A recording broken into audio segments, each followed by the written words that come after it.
I was 29, the night I sat alone in my new office, brushing bits of confetti off a floor no one had stepped on. The air still smelled like fresh paint and carpet glue. I had spent months perfecting every corner, from the glass conference room to the espresso machine in the break area. This night was supposed to be the biggest moment of my life, the grand opening of my company, something I had been building toward for nearly 10 years. Yet the space was silent. The chair next to me stayed empty. The catered food was untouched, except for the single plate I forced myself to eat so it wouldn't all go to waste. My name is James, and for as long as I can remember, I've been the responsible one in my family, the one who kept the peace, showed up for birthdays, and lent money even when it meant living on noodles for weeks. My younger brother Kyle was always the favorite. Everything he did was spun into something admirable. His recklessness became charm. His failure when he dropped out of college after 2 semesters to find himself, my parents said he was entrepreneurial. When he burned through 3 jobs in 1 year, they said he just hadn't found his passion yet.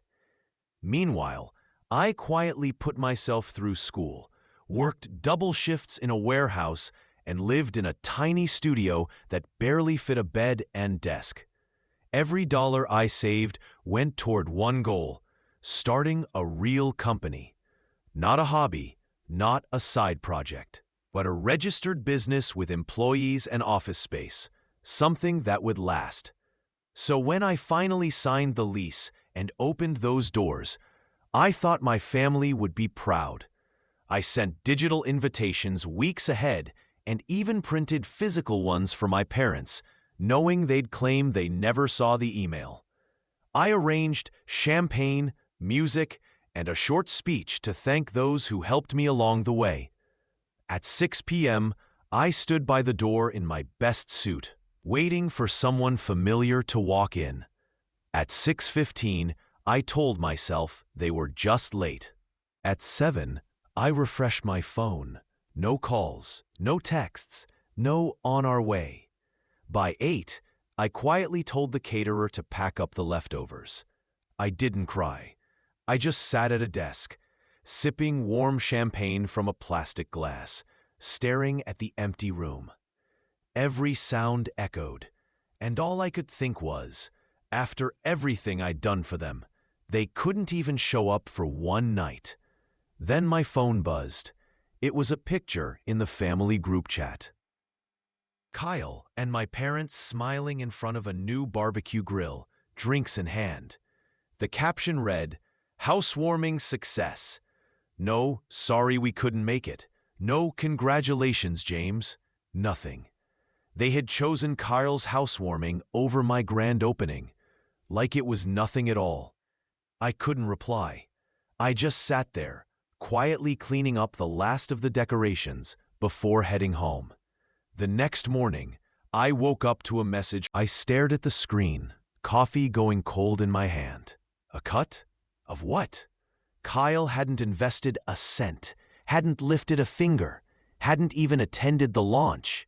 My company hadn't earned a single dollar yet. But suddenly, he thought he was entitled to a share. I didn't reply right away. I just felt an overwhelming wave of exhaustion, not from last night, but from years of being taken for granted. I already knew how it would go. Mom saying family comes first.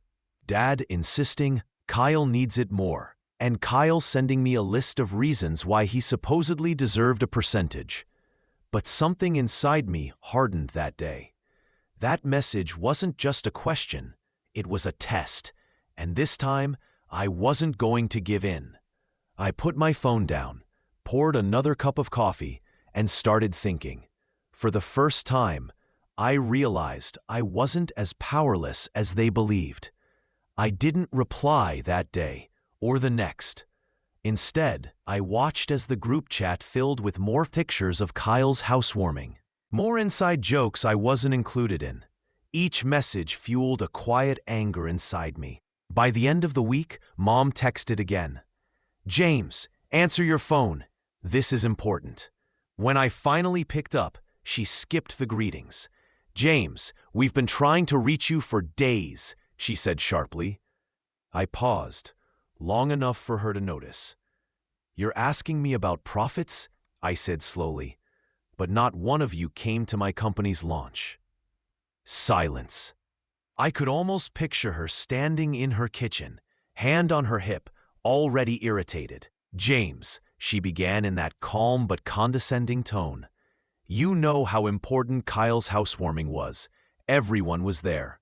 It wouldn't have been right to split the family for one night." "One night," I repeated flatly. "It wasn't a dinner party, Mom. It was my business launch. I've worked years for this." She sighed. "You're overreacting. Kyle's starting his life with Emily. You'll have plenty of other events. Now, about those profits." I laughed. A sharp, humorless sound. "Profits? I haven't even onboarded my first clients yet. There are no profits." "Well, Kyle said he inspired you to start this company," she continued. "So he should get a founder's share, or at least a family discount. He wants to use your services for his own projects." "Inspired me?" I said, stunned. "Mom, I've been planning this since college. Kyle didn't even know about it until last month." She ignored that. "Look, your brother's trying to build his life. You're single. You don't have kids. You can afford to be generous. Think of it as helping the family." Helping the family. That line again. I told her I had to go and hung up before she could respond. That was when I realized this wasn't a small disagreement. My parents didn't see the company as mine. They saw it as a new family asset, and Kyle was first in line to take from it. In the following weeks, it only got worse. One afternoon, Kyle texted, "Hey bro, can you set me up with a partnership deal? I'll promote your company to my friends, and you can give me a lifetime free account. Sound fair?" I stared at it, speechless. He'd never promoted anything in his life except his own parties. When I didn't answer, he followed up. "Mom said you'd say yes. Just tell me what to post." I stayed silent. A day later, Mom called. "James, why are you ignoring your brother? He's just trying to help your business grow." I asked calmly if she understood that what Kyle wanted was free labor. She brushed it off. "It's just family. You're making a big deal out of nothing." But the group chat told a different story. That night, Kyle posted a picture of new patio furniture. "Thanks, Mom and Dad, for the loan." A relative commented, "What about James? Didn't he just launch something?" Kyle replied, "Yeah, but he's been weird about money lately." Mom added, "He's just stressed. He'll come around." They were having full conversations about me, my company, and my money, right in front of me. Then came the next invitation, Kyle's networking barbecue. Mom called cheerfully, "You should come. Lots of people there could help your business." I asked who would be there. "Oh, just Kyle's friends. People from his gym. Emily's family. Bring some business cards." I almost laughed. They skipped my launch, but now I was supposed to show up at Kyle's party to find clients. I didn't go. That night, they sent a group picture of everyone by the grill, captioned, "So much fun! We missed you, James." That line, "We missed you," hit harder than I expected, like it was my fault for not playing along. 2 weeks later came the final straw. My accountant emailed me saying someone using my mother's email had tried to add a family partner to my business bank account. They failed, but my heart still sank. I called Mom immediately. "Oh, that," she said casually. "I was just trying to make things easier. That way Kyle could help with the finances." "Mom," I said, my voice low, steady, "don't ever do that again. You don't touch my accounts. You don't even ask about them. This company is mine." She sighed. "You don't have to be so defensive. We're only looking out for you." But I didn't believe that anymore. I hung up and sat quietly, staring out the office window at the city lights. For the first time, I thought seriously about setting real boundaries, the kind they couldn't cross again. The next day, Kyle texted, "Bro, did you see the new patio heater I got? You should come check it out. Also, when are we getting that family discount? Dad says you're being stingy." Something shifted inside me. I didn't reply. Instead, I logged into every account, streaming, utilities, even the old family phone plan, and started cutting ties one by one. If they thought they were entitled to everything I built, they were about to learn otherwise. 2 weeks later, I was deep into work, onboarding my first clients, staying late, running on coffee and takeout, but finally feeling proud again. I thought maybe the family tension had cooled off. Then came that Saturday morning. I planned to sleep in for the first time in weeks. At 7:30 a.m., my phone buzzed nonstop. Mom, Dad, Kyle, Mom again. I ignored them. Then a notification popped up. Flagged access attempt. Someone was trying to log into my business system from an unknown device. I jumped out of bed, opened my laptop, and saw 3 failed login attempts, all traced near my parents' neighborhood. My chest tightened. I called Mom. "Oh, good, you're up," she said casually. "We were just talking about how to get you some help.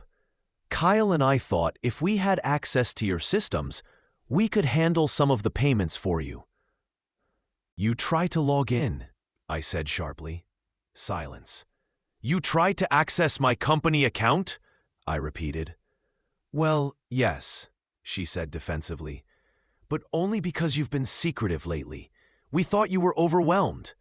"You had no right," I cut in. "None. Don't ever touch my company." She sounded offended.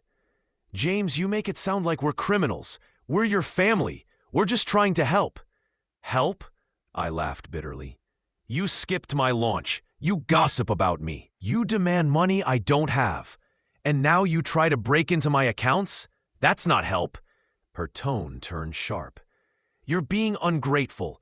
We raised you, supported you through school, and this is how you repay us? Locking us out? You didn't pay for my school, Mom. I did. You didn't fund this company. You barely even knew what I was building." "That's not the point," she snapped. "This family shares everything. You're acting like you're better than us. It's selfish." I hung up. 10 minutes later, Kyle texted, "Really, dude? Mom says you yelled at her. Chill. She was just trying to help.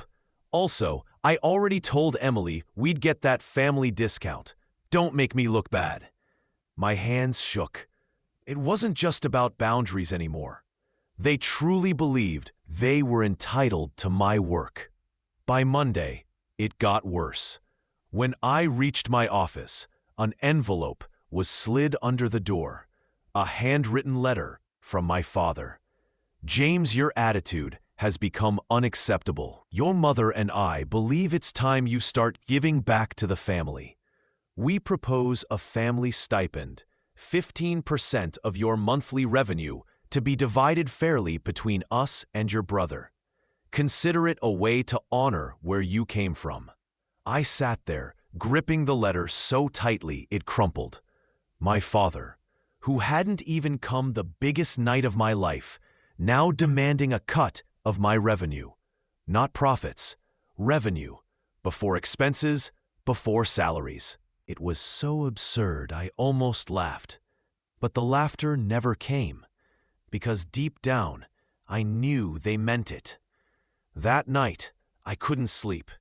I lay awake thinking about every time I'd bailed Kyle out, covering his rent when he blew his paycheck, co-signing his car loan, paying his legal fees after that bar fight. Every time I'd helped, and this was the return. The next weekend sealed it all. I was out having lunch with a friend when my phone buzzed. The office alarm had been triggered. My stomach dropped. I rushed back to the building and found Kyle outside, fiddling with the keypad. "What are you doing?" I demanded. My voice echoing through the hallway. He jumped, looking startled for a brief moment before forcing a grin. "Relax, man. Mom said you wouldn't mind if I grabbed a few things. I told Emily I'd show her around your office."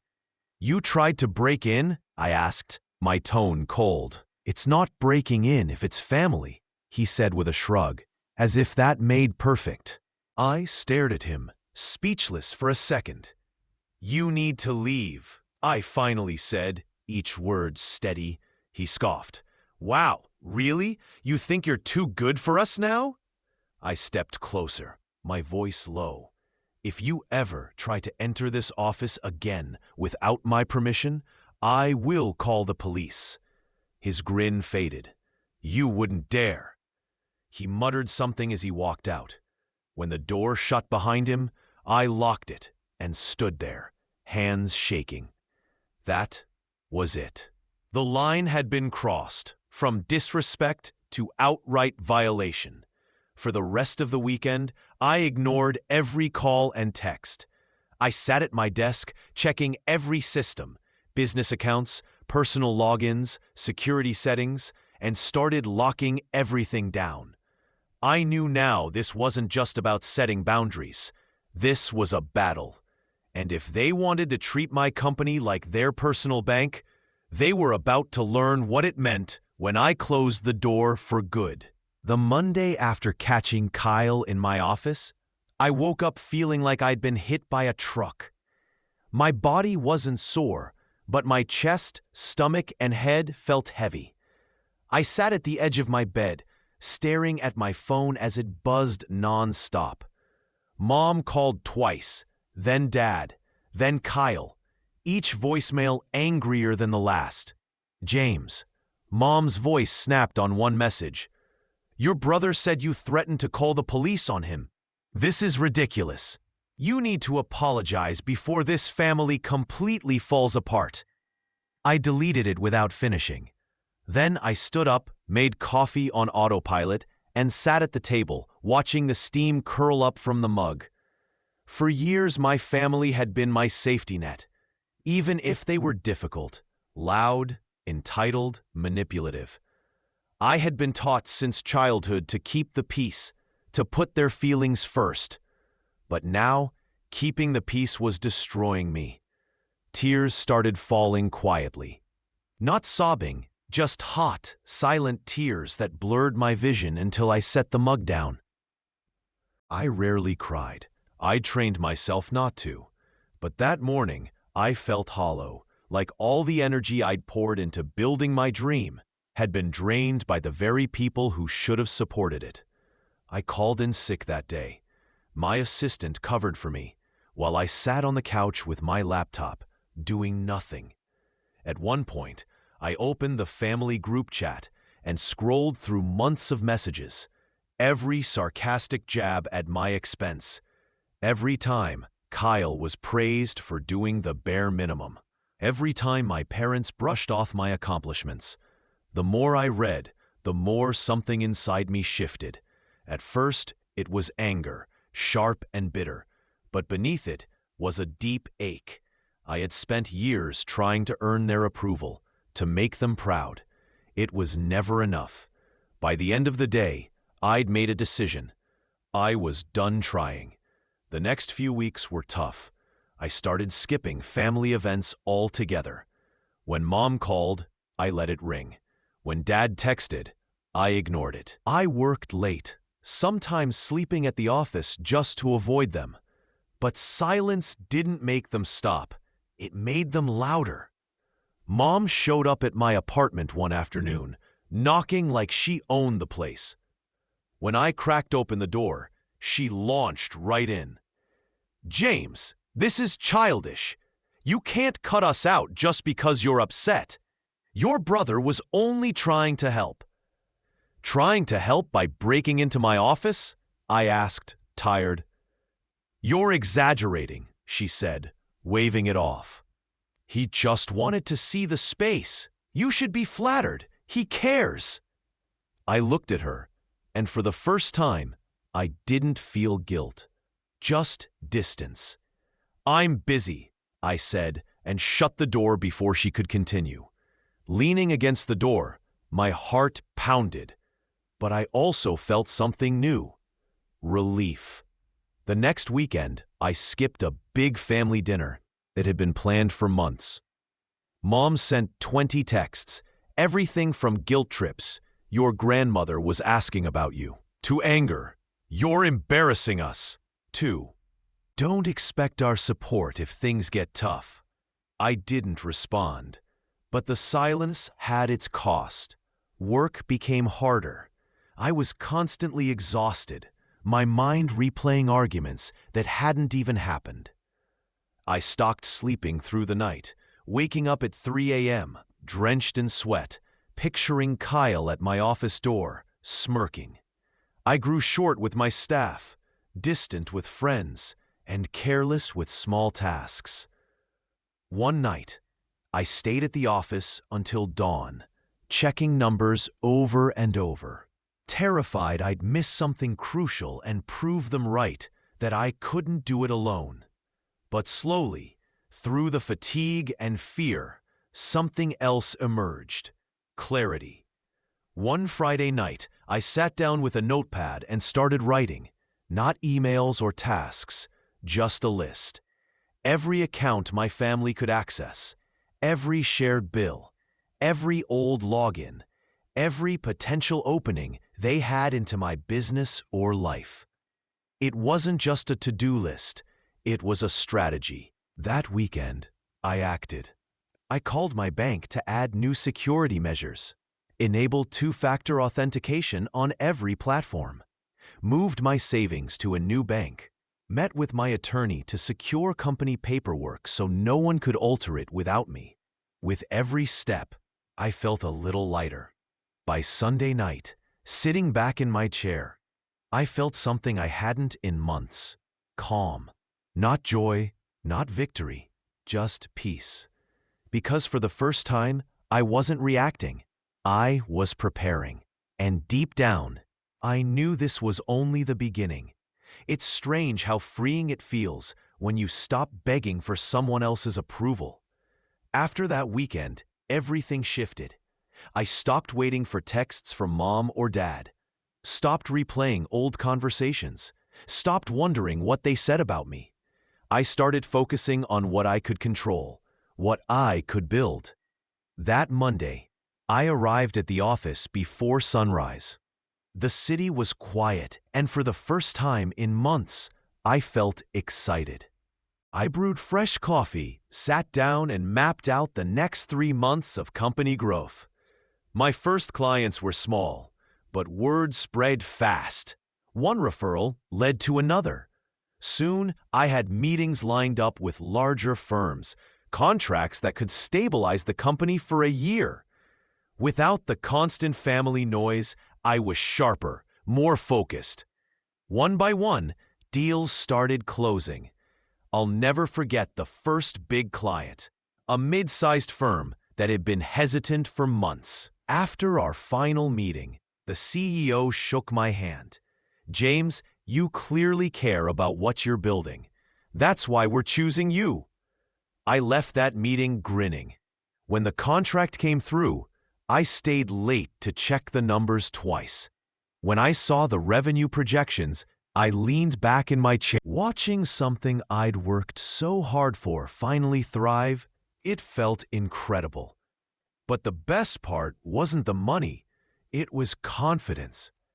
I stopped shrinking when my phone lit up with their messages. I stopped fearing awkward run-ins. I simply stopped responding.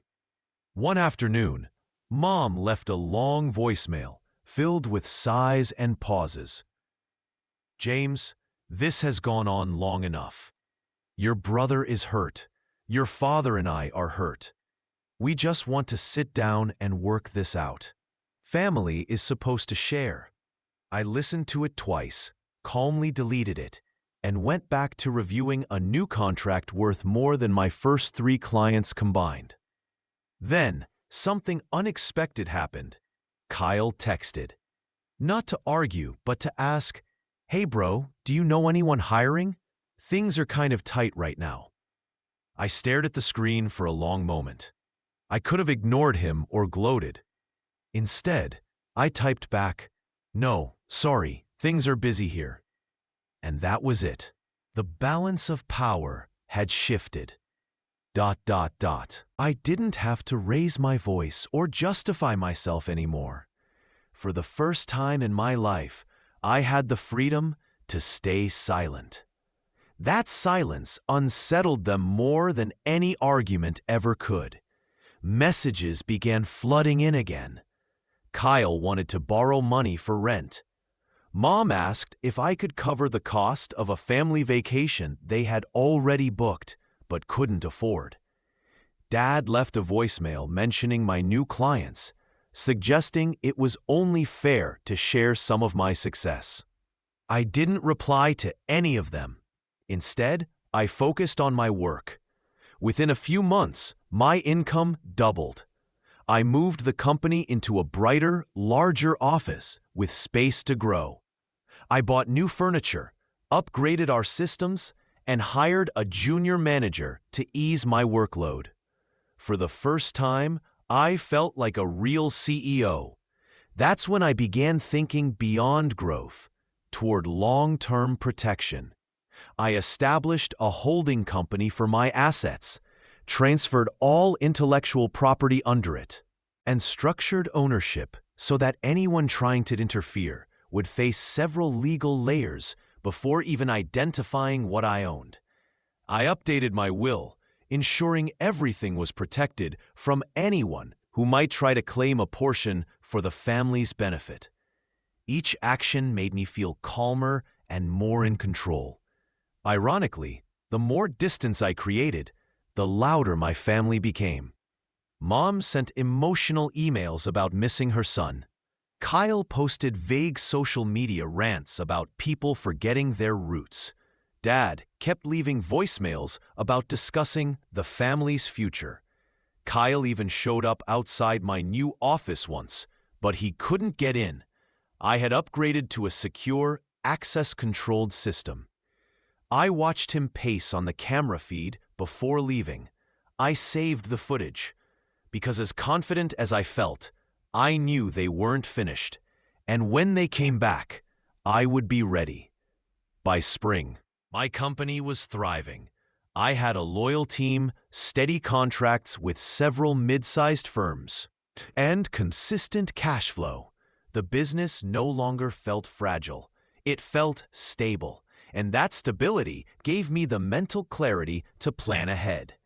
I wasn't just building a company anymore. I was building protection.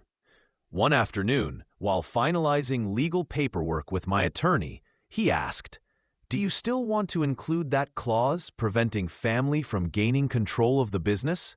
"Yes," I said immediately. He nodded. "Smart choice. You'd be surprised how often family disputes begin when success arrives." I nearly laughed. Complicated didn't even begin to describe mine. After the meeting, I took a long walk through the city. It was a warm day, and for once, I let myself breathe. That's when I noticed something strange. 2 weeks of total silence. No texts, no calls, no visits. I almost believed they'd finally stopped, until I got a call from a family friend who ran an accounting firm. "Just a heads up," he said quietly. "Your brother came by asking about forming a business partnership. He mentioned your company by name." I froze. "What exactly did he say?" "He said you'd make him a partner soon and wanted to get ahead on the paperwork." Sounded confident. I thanked him and hung up, standing motionless on the sidewalk. Kyle was planning something. That weekend, I checked our old group chat, not to reply, just to observe. Sure enough, messages were piling in. Mom, we're having a family meeting next weekend to discuss some great opportunities. Kyle, can't wait to share what I've been working on. Dad, James, you should come. This could be big for all of us. I stared at my screen, feeling something shift inside. For months, I'd been defensive, protecting myself, closing gaps, securing assets. But now, I had leverage. My company wasn't a fragile startup anymore. It was secure and fully under my control. Even if Kyle went to a lawyer tomorrow, there was nothing he could claim. ... The best part, they didn't know that yet. That night, I began making plans. I listed every remaining tie between my life and theirs, every shared account, every potential point of access. Then, one by one, I mapped out how to cut each link quietly and efficiently. I reinforced my company again, installed biometric security, had my attorney draft a clause permanently excluding family from ownership or voting rights, and spoke to a PR consultant about how to handle any public dispute. Slowly, I was constructing a fortress. Then something unexpected happened, an opportunity for quiet leverage. One of my new clients, a real estate developer, happened to be negotiating with Kyle for a renovation project. During a meeting, the developer mentioned him casually. He says his brother's company could back him financially, he said with a laugh. I didn't correct him. I simply smiled, realizing I now held influence my brother didn't even know existed. Quiet. Precise influence that required no confrontation, only timing. By the time the family meeting arrived, I was ready, emotionally and strategically. I had documents proving sole ownership, backups of security logs, and financial records showing exactly what I'd built on my own. Most importantly, I had peace of mind. The next day, I went to my parents' house, the same one where I'd spent holidays sitting at the kids' table while Kyle took center stage. But this time, I felt no fear. I walked in confidently, wearing a suit. Mom opened the door, surprised. "You look so formal," she said, half amused. "This is a business meeting," I replied calmly. Kyle was already seated at the dining table, papers spread out like it was his boardroom. Dad sat at the head, trying to look authoritative. "Glad you could make it," Dad said. "Let's talk like adults." Kyle began his pitch, explaining a new project that would benefit the whole family and asking me to invest a portion of my revenue each month in exchange for being official partners. Mom nodded approvingly. "See, this is teamwork. Everyone contributes." I listened quietly. When they finished, I slid a folder across the table. "What's this?" Dad asked. "Documentation," I said evenly. "Proof that I am the sole founder, shareholder, and decision-maker. There will be no partnerships or shared revenue." Kyle frowned. "What's with all the legal talk? We're family." "Yes," I replied, "and that's why it's necessary. Last time, someone tried to access my accounts, enter my office, and even demanded 15% of my revenue." Mom interjected. "That was your father's idea." "I have it in writing," I said firmly, cutting her off. "If anything like that happens again, I'll involve law enforcement." The room fell silent. "You wouldn't," Dad said. "I would," I answered calmly. "This isn't a threat, it's a boundary." Kyle scoffed. "You think you're better than us because you make money now?" "No," I said. "I've just learned I don't owe you access to it." Then I placed another set of documents on the table. Termination notices for every shared account and bill. These are the last financial links between us. Effective immediately. Mom's eyes widened. "You can't just—" "I can," I said quietly, "and I have." Kyle's expression hardened. "You're acting like a dictator. All we wanted was help." You wanted control, I replied, and that ends today. For the first time in years, I felt grounded. I gathered my folder, stood, and said, if you want a relationship with me, it will be based on respect. Otherwise, this is the last conversation we'll have like this. Then I left, and didn't look back. But my response didn't end there. Over the next few weeks, I reinforced my stance with quiet consistency. When Kyle used my company's name to impress a client, I corrected it directly, and the deal collapsed. When Mom sent guilt-ridden messages, I didn't respond. When she called, I said simply, I'm running a company, the one you all ignored, and I don't have time for manipulation. Word spread. Family friends reached out privately, saying they admired how I stood my ground. The more my family pushed, the calmer I became. I no longer explained or defended. I just enforced my boundaries. Gradually, the calls stopped. The messages slowed. Eventually, the silence settled in completely. Then came the fallout. A contractor called one morning, saying Kyle had told them I was his financial backer. I calmly corrected him and advised getting everything in writing. Kyle called soon after, furious. You just cost me a contract. No, I said evenly. You cost yourself one by lying. Within weeks, his reputation started unraveling. Meanwhile, my business expanded. I signed major new contracts, hired another employee, and moved into a larger office floor. Months later, Mom invited me to a family barbecue, saying they wanted to talk. I decided to go. The air was tense. Kyle avoided eye contact, Dad looked tired, and Mom started with, we just want to move past this. Family matters more than money. Funny, I said, because money was all you wanted from me for months. They looked stunned. You skipped my biggest milestones, tried to get into my accounts, demanded a share of my revenue, and when I said no, you tried to guilt me. Dad sighed. We made mistakes, but can't you forgive us? I can, I said, but forgiveness doesn't mean allowing more of the same. Kyle muttered, you think you're better than us.